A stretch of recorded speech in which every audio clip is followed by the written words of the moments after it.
Wow. So, like it says there, I made bread. I've never made bread before. So, of course, I went to the easiest recipe. I hate having to knead anything.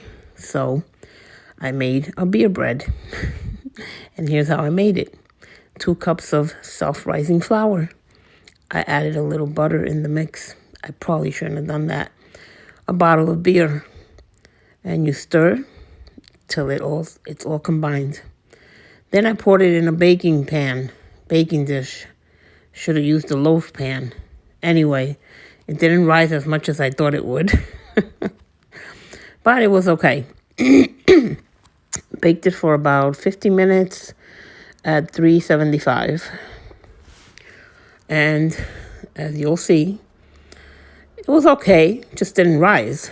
I don't know why. I mean, it should have. Would the pan make a difference? I don't know. But trial and error, right? Live and learn. The next one might be better.